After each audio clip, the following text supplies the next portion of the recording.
안녕하세요, 고승현입니다. 여러분 혹시 가수 윤종신 좋아하시는 분 있나요? 아마 이 동영상 보시는 분들 중에 아주 젊으신 분들은 그 가수 윤종신을 어쩌면 TV 예능인으로 먼저 접하신 분들도 있을지 모르겠습니다. 뭔가 옛날 사람처럼 느껴지던 가수 윤종신이 그런데 2017년 여름에는 데뷔 이후 처음으로 어마어마한 팬덤의 아이돌 가수들을 다 누르고 대한민국 전 음원 차트에서 거의 2달간 1위를 차지하는 엄청난 일을 해냈습니다. 그리고 그런 성공에는 2010년부터 매월 한 곡씩 노래를 발표해서 자신만의 음원 플랫폼에 발간하는 월간 윤종신의 힘이 반영됐다는 평가가 나옵니다. DBR에는 최근 윤종신의 플랫폼 전략에 대한 기사가 실렸습니다. 오랜 시간 가수 윤종신의 데뷔 시절부터 윤종신 덕후로 살아온 동아일보의 한 기자와 세계적인 컨설팅 펌 BCG에서 파트너까지 지낸 뒤에 현재 핀테크 솔루션 제공 벤처를 창업한 윤종신의 중고등학교 동기 동창이자 친한 친구가 함께 쓴 글입니다. 동아일보 유성열 기자와 박상순 핀투비 대표가 쓴 그 아티클 속으로 들어가 보겠습니다. 먼저 저자들은 윤종신이 최근 이뤄낸 성과의 배경에는 월간 윤종신이라는 플랫폼이 힘이 컸다고 말하는데요.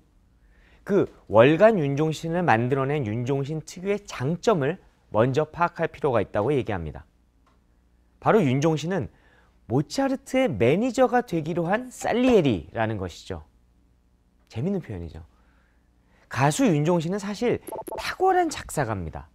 그러나 위대한 뮤지션의 반열에 오르기에는 작곡 능력이나 편곡 능력, 그리고 보컬리스트의 능력도 약간 부족한 편입니다.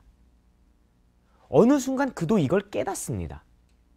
하지만 모차르트에 못 미치는 재능을 준 신을 원망하면서 모차르트를 질투하기만 했던 살리에리와는 완전히 다른 방향으로 나갑니다.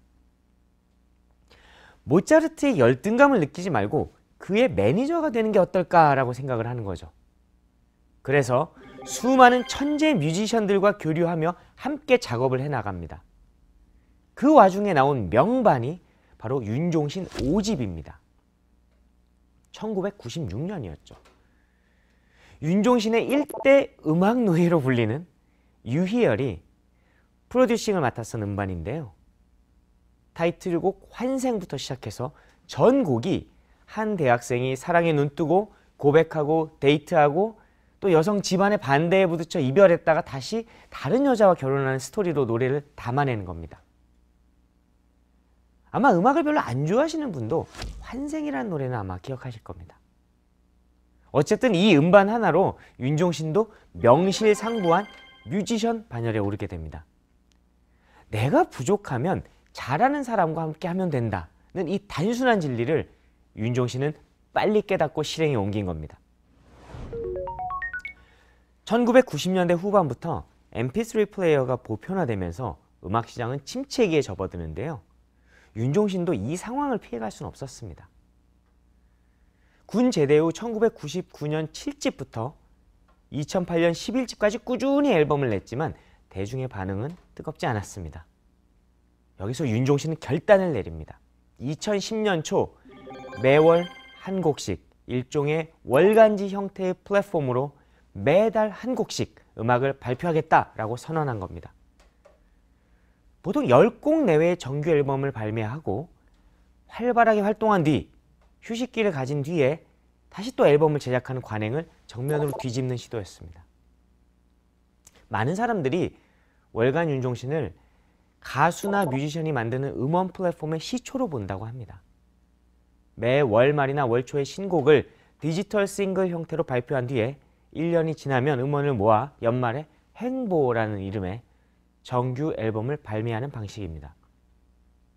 물론 처음 윤종신이 이 선언을 할 때에는 많은 사람들이 관심을 갖지는 않았습니다. 앨범이 아니라 음원이 소비되는 시대에 살아남기 위한 옛날 가수의 몸부림 혹은 고육지책으로 보는 시선도 있었습니다.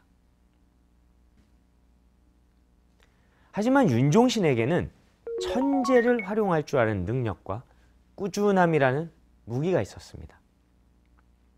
정석원, 유희열, 윤상, 김현철 쟁쟁한 90년대 뮤지션과 함께 음악 작업을 했습니다.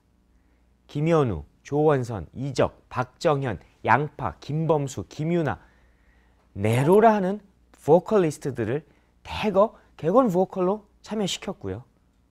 정인, 정준일, 규현, 임스롱, 이 신예 보컬이나 아이돌 스타, 타블로, 개코, 지코, 빈지노 등 힙합 아티스트들과도 협업도 주저하지 않았습니다.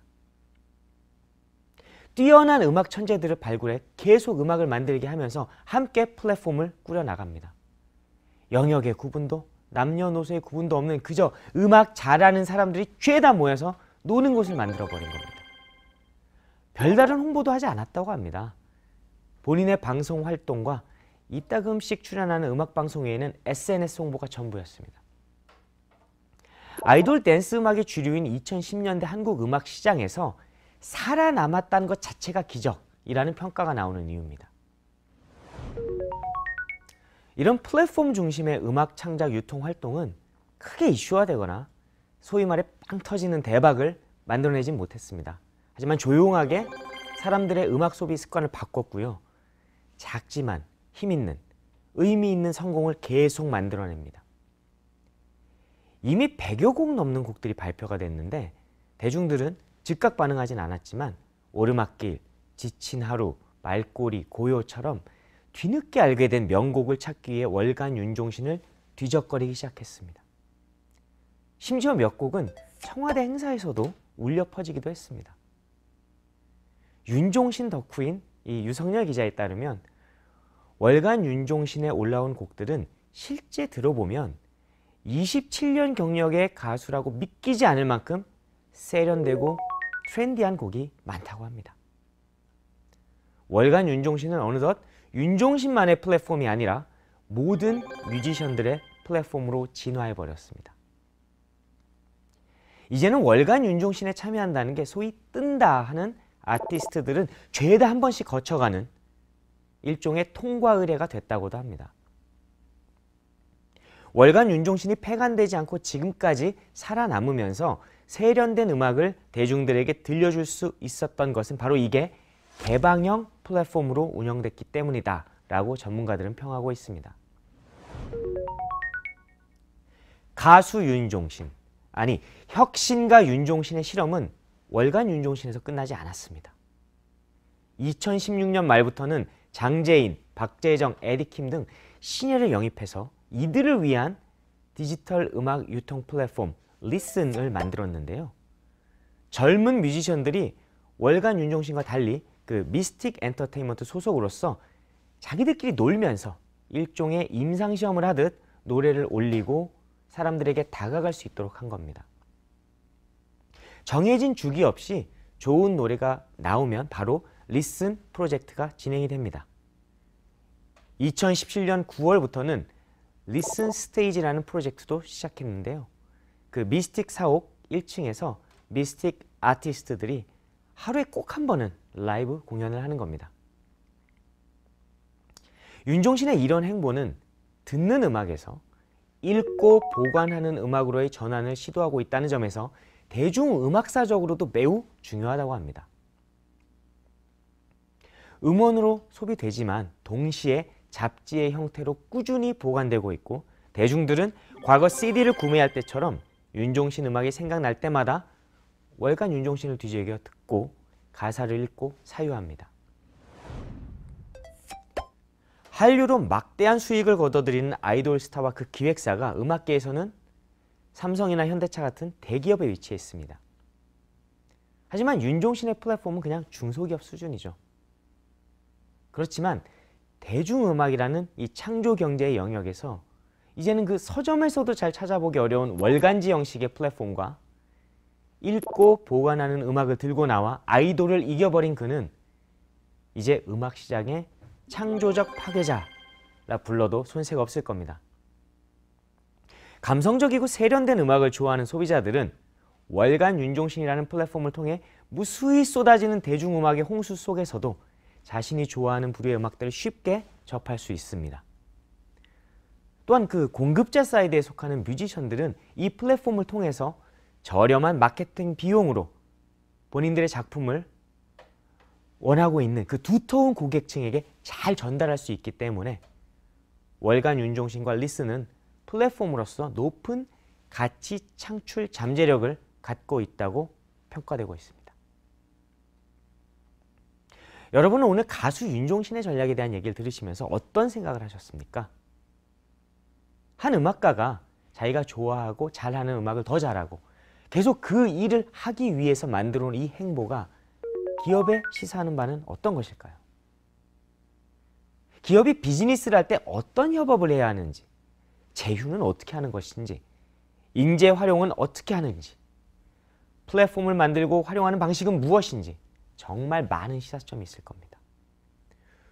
궁극적으로 발상의 전환과 실행, 그리고 창조와 혁신이라는 게 어떤 것인지에 대해서도 정말 큰 교훈을 주기도 할 겁니다. 모처럼 우리가 친숙한 대중예술가 한 사람의 얘기를 오늘 했습니다. 지친 하루, 오르막길, 존니. 이 노래들을 듣고 생각하시면서 오늘 하루를 마무리하시면 어떨까 합니다. 감사합니다.